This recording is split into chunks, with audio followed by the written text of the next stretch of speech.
Afternoon, good evening, wherever you are joining us. Welcome to the AfroSAFE Academy.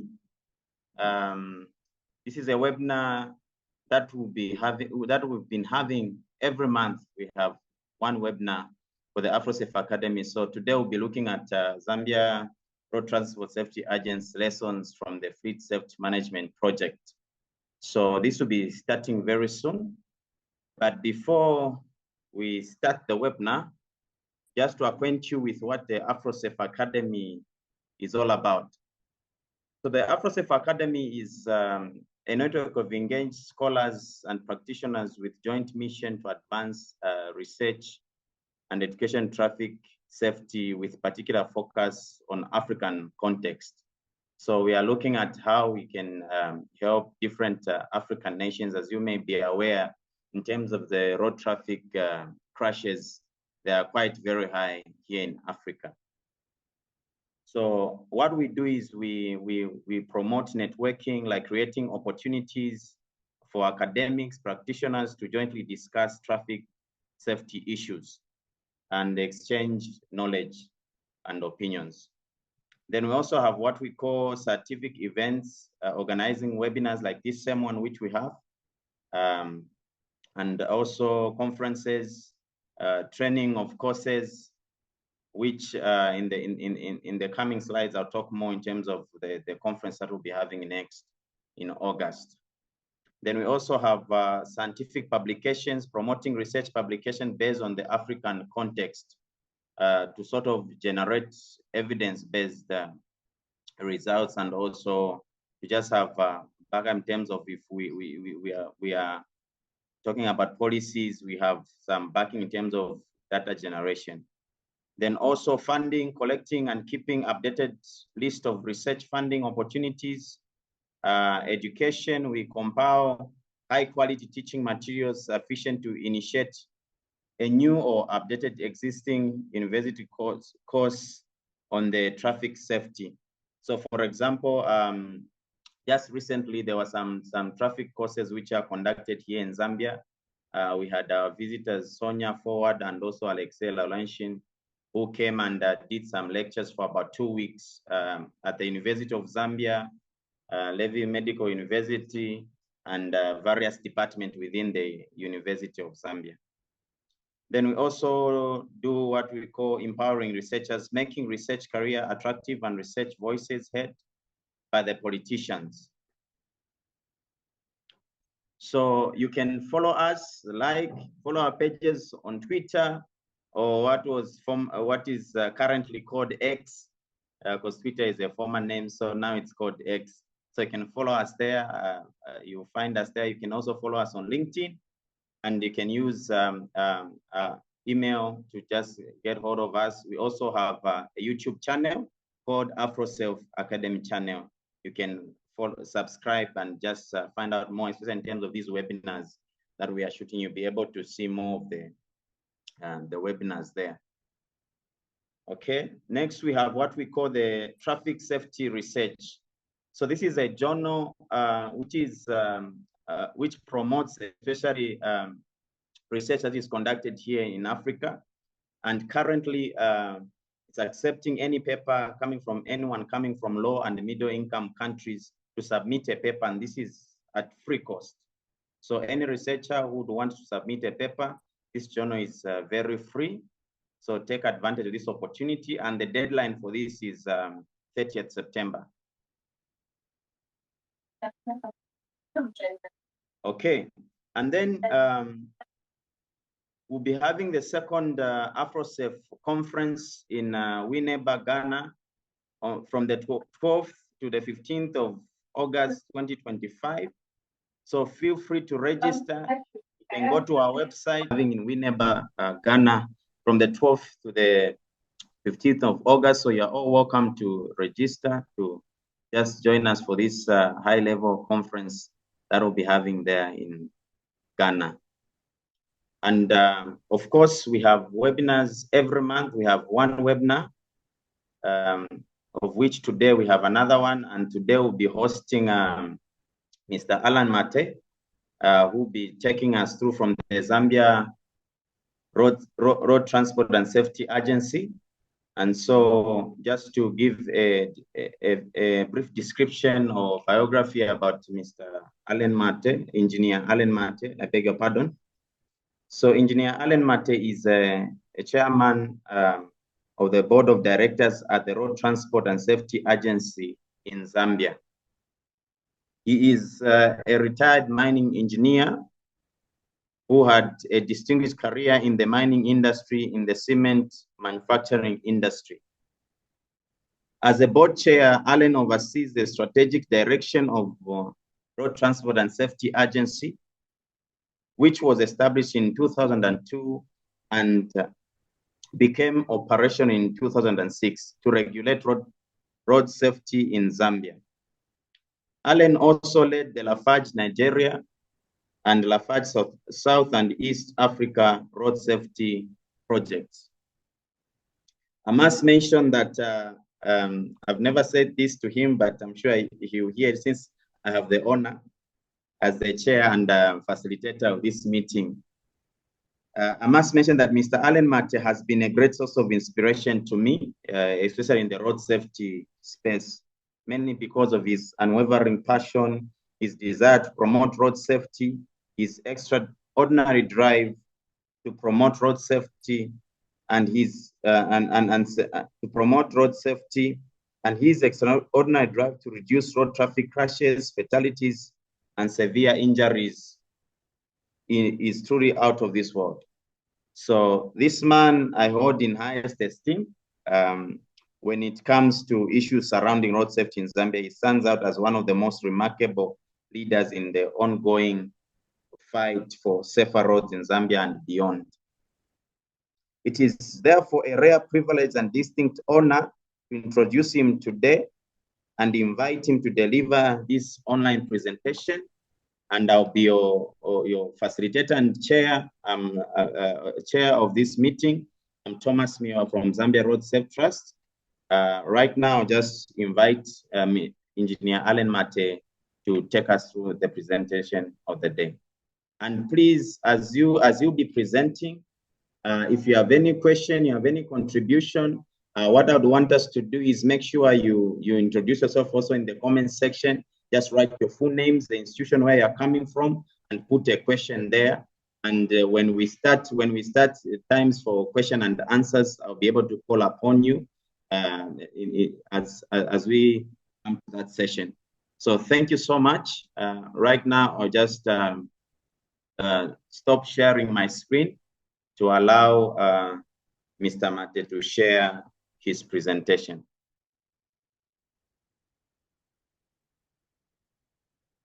Okay, Mr. Mate, please. And thank you for the kind words. I did not pay Thomas to say those things, I must say, but thank you so much, Thomas. Before I start my presentation, I think I need to acknowledge I need to first of all say thank you to AfroSAFE Academy for giving me this opportunity to make this presentation and highlight on our project that we've embarked on here in Zambia. I also want to thank the agency for which I am leading for their help in putting this presentation together. And also a special thanks goes to Mr. Aaron Samiengu, who is with the Institute of Fleet Safety Management here in Zambia, who's been a tremendous help and support in putting this presentation together. So we're going to talk about the Zambia Road Safety Transport Fleet Safety Management Project. Now, the Road Transport and Safety Agency, RATSA, this was set up and it is arising from a mandate. Our mandate really is set out in Section 4 of the Road Traffic Act, number 11 of 2002, which is to implement government policy on road transport, traffic management, and road safety. When we look at the current scenario here in Zambia, the population of this country is just over 20 million people. And we are recording on average 2,000 road traffic deaths per year. If we look at the last year we've just come out of, which is 2024, we had a total of 35,731 road traffic crashes, which we recorded on our roads. And that's a very high number of people dying on our roads. The most people that are affected are vulnerable road users, which are pedestrians and cyclists, who account for over 50% of these road traffic deaths that will occur. Now, these road traffic crashes, they are obviously a cost to the Zambian economy. Calculation was done in a report released last year by the United Nations agency here, and this figure was calculated to be equivalent to 4.7% of GDP. Now, most current operators or fleet operators do not have appropriate management systems to manage the risks associated to human errors. And this situation could be avoided if all the fleet operators were in compliance with the fleet safety, risk management, including safety audits. We define our operators in two categories. We have the passenger bus operators, and then the second category, we have the freight transport, which includes fuel tankers, bulk hazardous transporters, and goods transporters. The slide I'm sharing with you right now is showing the statistics of road traffic crashes from 2006 to last year, 2024. And we can see that in 2006, we recorded 19,095 road traffic crashes. This figure has steadily risen, and in 2024, we were at 35,731 road traffic crashes.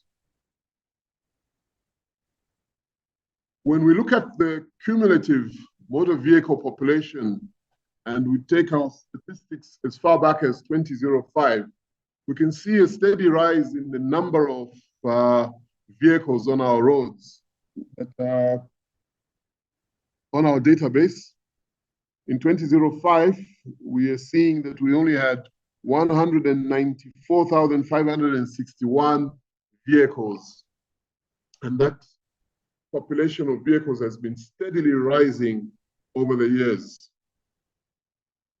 Now, the number of people dying, we had a total of 13,061 fatal road traffic crashes that occurred in our roads, which resulted in 15,855 road traffic deaths, as you can see from the table that I have displayed on in my slide.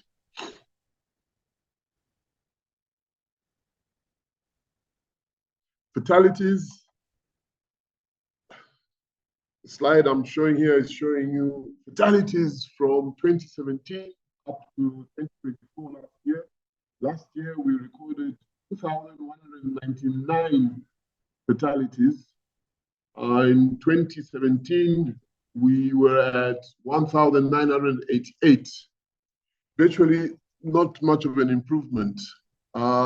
As I said, we're averaging almost 2,000 deaths annually on our roads. When we look at the road traffic fatalities, segment and look at 2006 to 2009, we can see that there was an increase. There was an increase of 9.93% up to 2015. We show a slight decrease And then again, another slight decrease, but generally, the numbers are still too high. We have too many people dying on our roads, and any life that is lost is a life that should not have been lost, and we need to do something about that. Just breezing through on our sixth slide here, again, this is showing us fatal accidents, the number of accidents between 2017 and 2024. Excuse me, sir. Yes, sir. Yeah, excuse me. Do you hear me? I can hear you. I can hear you. Thank you. Thank you for your attention. I want to say that your voice is very, very low, and we can hear it very, very hard. Please, is it Okay. possible to speak louder? Thank you. Yes, I will turn up the volume. Thank you so much for reminding me. I was thinking that I'm shouting, but obviously. Thanks a lot. Thanks a lot. Can you hear me now? No, it's I hope better. that's Yes, better. yes, yes. It's better. Thank you. Okay, great. Thank you. Okay. So, fleet safety management. Why did the agency look at fleet safety management? Well, first of all, fleet safety management is a safety management system that is aimed at helping operators identify and mitigate safety risks that they are exposed to in a day-to-day operation. And ultimately, we hope this will improve their safety performance. Now, we know that transporters and passenger operators that implement fleet safety management, they are able to identify and mitigate safety risks that they are exposed to during the day-to-day operations. The third point, fleet safety management aims to reduce 90% of the accidents due to driver error. And we want to reduce this to an acceptable figure by basically focusing on 5 basic pillars. The first pillar being driver management or driver behavior. The second one being journey management, how we manage the journey. The third one being fatigue management. And the fourth one being vehicle management. And lastly, the fifth pillar is health and safety management. Now, in trying to explain or visualize what we want to achieve with fleet safety management, we took lessons from the IATA, International Air Travel Agency. Now, IATA has a safety management system which they use for managing safety in the aviation industry. And it is well known that airlines that implement the safety management system are able to identify and mitigate safety risks that they are exposed to during their day-to-day operations and ultimately improve safety performance. And I'm sure all of us would be in agreement to say that the airline industry does have a very good safety record. What we'll also learn from IATA is we look at what does IATA manage. And basically, they are managing airline safety, the condition and the maintenance of planes. In our case, we are interested in the maintenance and the condition of our vehicles. They also manage pilots. All pilots, for example, have to undergo regular medical checks. They are not allowed to consume alcohol 8 to 12 hours before flying, and they have mandatory rest periods after flying. And all these points we found were very key. Similarly, with fleet safety management, we are looking to manage our drivers, ensure that these drivers do go through medicals. We look at managing fatigue so that they have the mandatory rest on long journeys. And IATA manages passenger safety, we are also looking to manage and ensure the safety of all our passengers that have to use public transport. Now, fleet safety management in Zambia has a history. Fleet safety management was first introduced in 2010.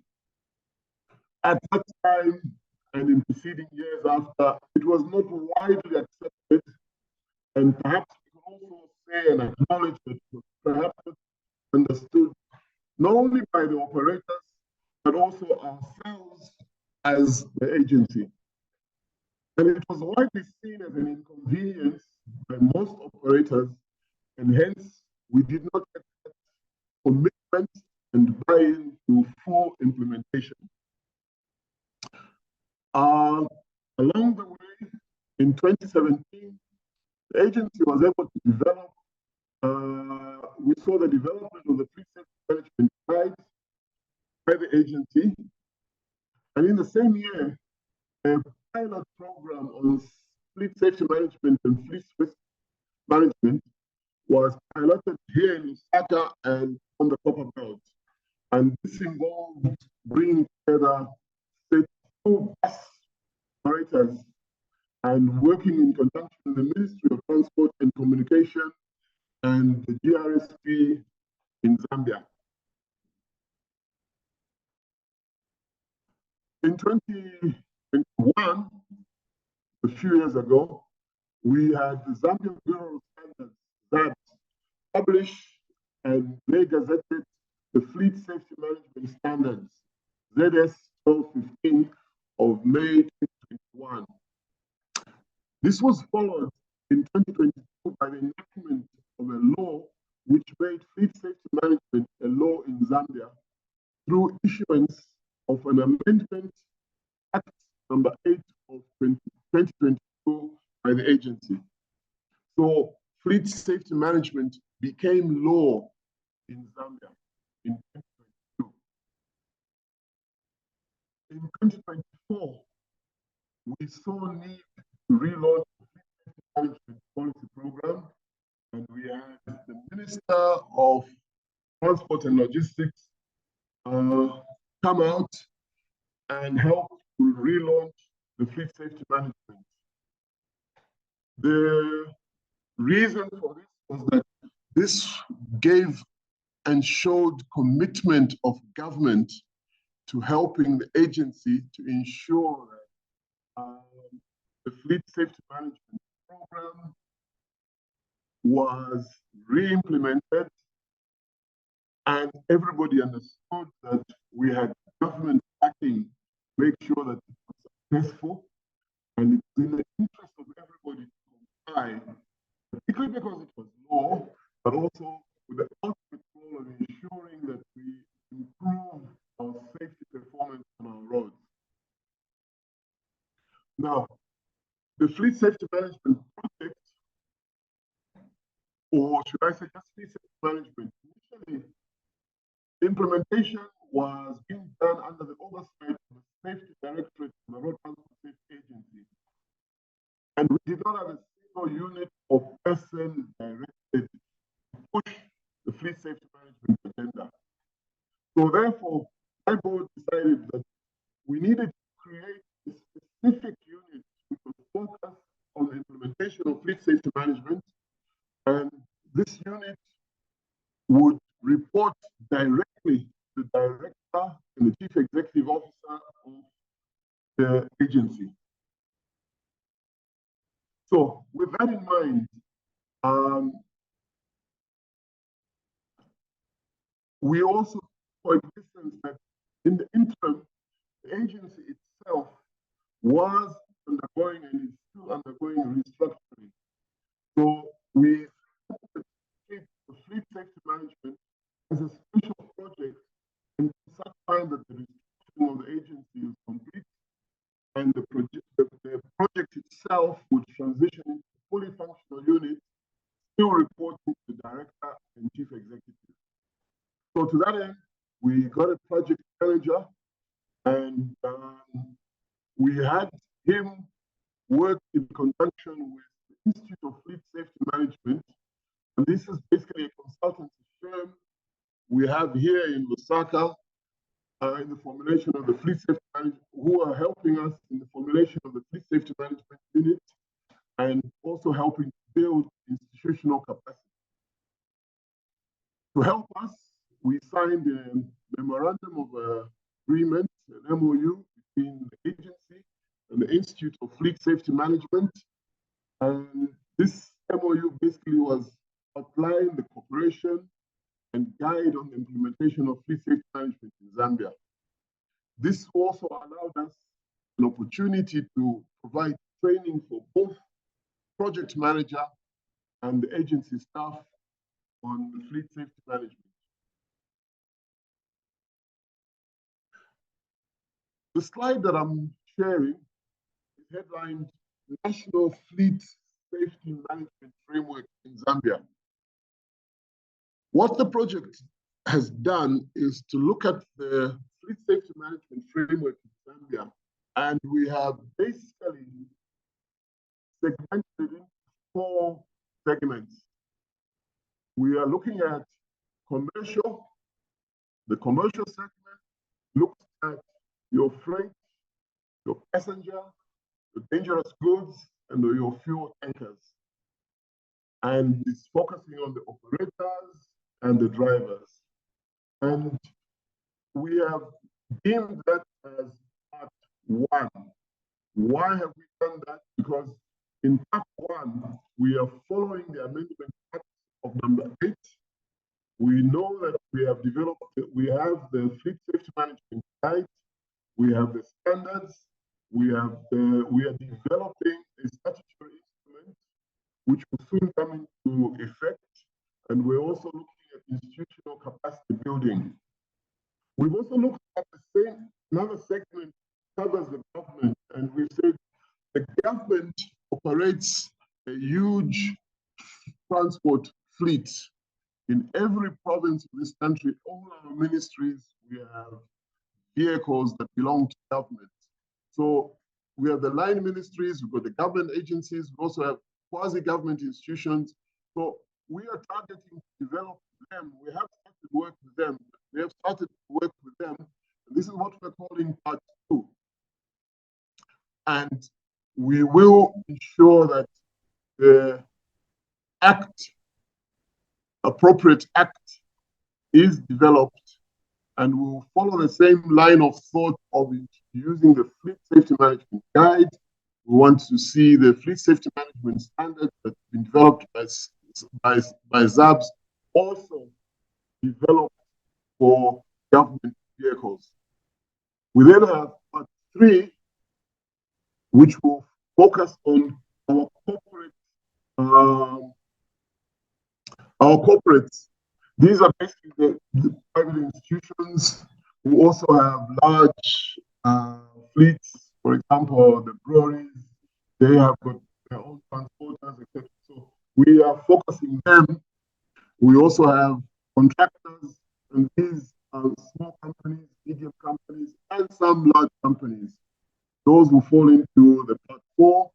And then also we'll come to part 5 at the later stage, where we are now focusing on individual vehicles and bring it down to what I would call, say, household level, where we're looking at individuals and how they can apply fleet safety management principles in the running of their vehicles. Now, as I said, similar to the example that I gave on IATA, the fleet safety management system aimed at developing and managing safety in the road transport industry. And we are saying that transporters and operators that implement fleet safety management are able to identify and mitigate safety risks that they're exposed to. In short, we want to move from that figure of 2,000 deaths annually and be able to report that we have stopped or reduced on killing people. People need to be transported safely to their destination. Just to recap, between 2017 and 2023, we had 13,656 people killed in 22,000 accidents. 80% of these accidents were due to driver error. And fleet safety management is aiming for reduction in this figure to an acceptable level. If we are able to achieve zero, that would be great. But we want to reduce this to an acceptable level. And as I said, our focus is looking at the 5 pillars on driver behavior, journey management, fatigue management, vehicle management, and health and safety. Now, the key points in our fleet safety management are focusing in particular on driver behavior. When we talk about driver behavior, we are really focusing on defensive driving and making this a requirement for all our transporters to ensure that their people or their drivers undergo defensive driving. We have also placed emphasis on the GPS monitoring of drivers in ensuring that they adhere to speed limits and also use the GPS to manage fatigue. Now, these 2 points, they're very simple activities, but they have been misunderstood by bus operators.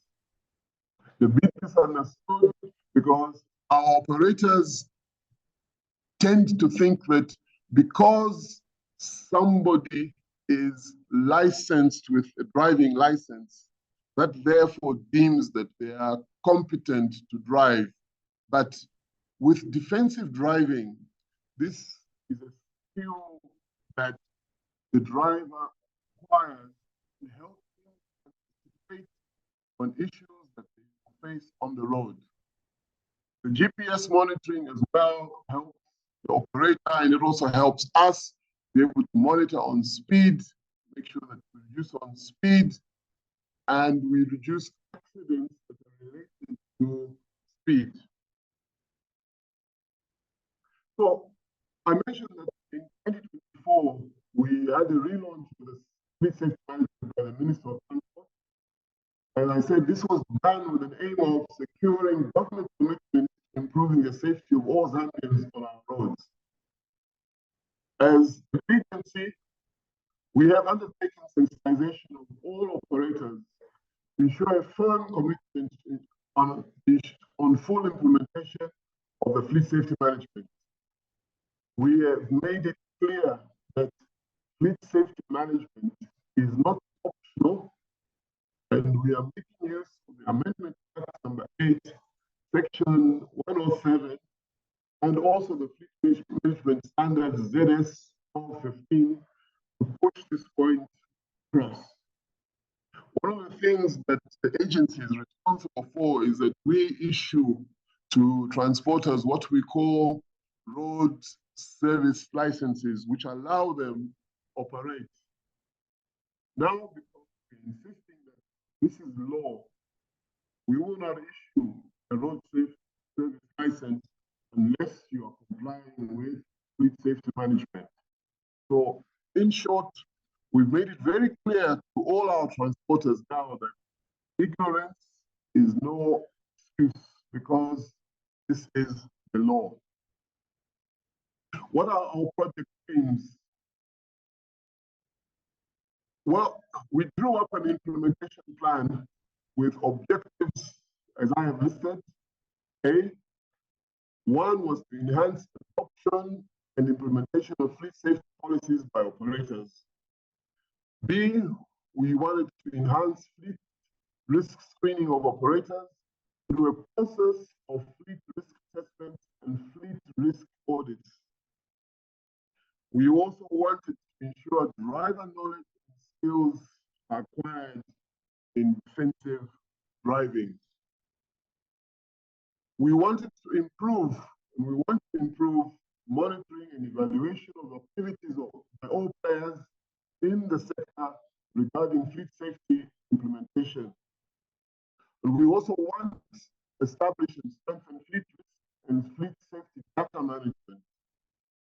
We also look to strengthen stakeholder involvement in the fleet safety management policy. And we want to strengthen internal coordination of fleet safety management in the country and in the region. I'm sure we're all aware that every project needs to be funded. And our project funding for fleet safety management, we derive our funding, it's being financed under the Safety Directorate budget. The budget allocation for last year was US dollars $57,000. The budget allocation for 2025, which is this year, gone up, it is $296,000. Now, these are not fantastic figures to write home about. In fact, the budget is very limited. We are working within the scope of that budget. We are also looking to external funding, and we are looking to develop, we are developing a proposal for us to apply for funding from the World Bank to support the fleet safety management project activities for 2025 up to 2026.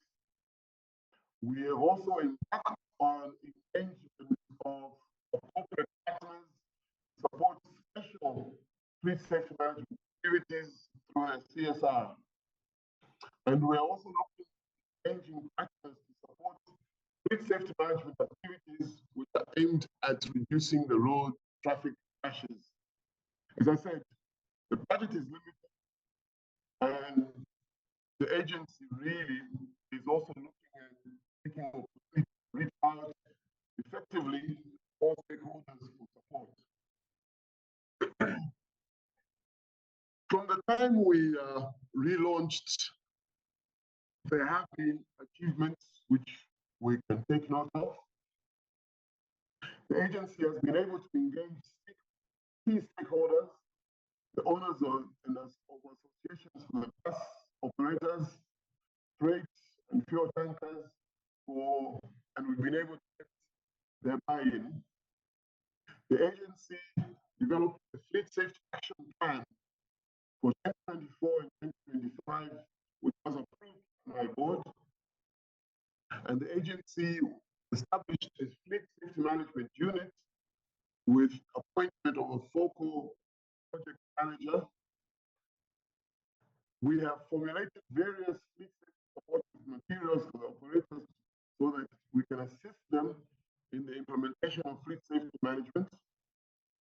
We are finalizing the development of the agency web-based fleet safety portal for information sharing with commercial operators. We're also finalizing the formulation of the fleet safety management statutory instrument to regulate operators. There's been establishment of a fleet safety compliance framework for commercial operators. We started fleet safety capacity building for the government fleet. We've also started formulating the fleet safety management standard for the government fleet in conjunction with the Zambia Bureau of Standards. And we have started in-house capacity building for the agency, including the review of the agency's road transport policy. What is our way forward? We are on track to complete the fleet safety management statutory instrument and enhance fleet safety compliance. The statutory instrument basically will help. As I mentioned, fleet safety management is law, but the statutory instrument is what's giving meat to that law and helps to guide our operators on how to go forth as we implement the fleet safety management policy. We are looking forward to enhancing the screening of operators through fleet risk assessment in order to obtain a high pass We're also looking at enhancing our fleet safety education and publicity in order to reach out to a huge population of commercial operators and other road users. We want to enhance capacity building in fleet safety management policy and fleet risk management in the public and private sectors. We're looking for mobilization of more resources from key partners to support the implementation of the fleet safety management. And we also wish to establish a monitoring and evaluation framework for the fleet safety management program. Technology, we would want to enhance the use of technology in the implementation of fleet safety management activities. That is the end of my presentation, and I thank you for your attention. I'm sure I can hand over to Thomas. Please feel free to ask as many questions. Thank you, Thomas. Okay. Thank you so much.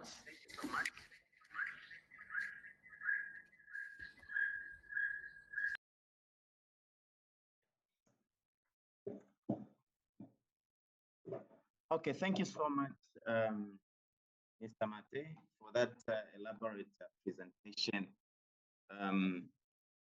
So right now we've come to a segment where we're going to just get some feedback, get some questions, contributions. Earlier on, I indicated to say if you have any question you want to ask, anything, you can introduce yourself in the comment section. So I think I only saw one submission from Sam Nyahudi, but nonetheless, the question session is still on.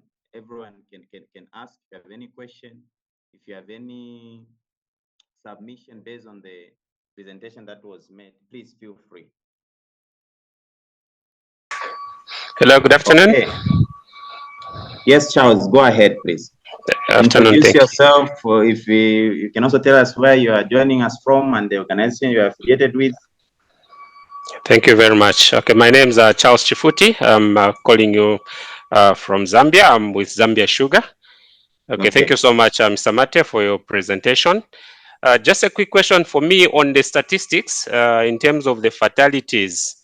Yeah, I see that when I follow the numbers, there was, of course, a decrease in terms of the fatalities from, is it 2017 up to 2020?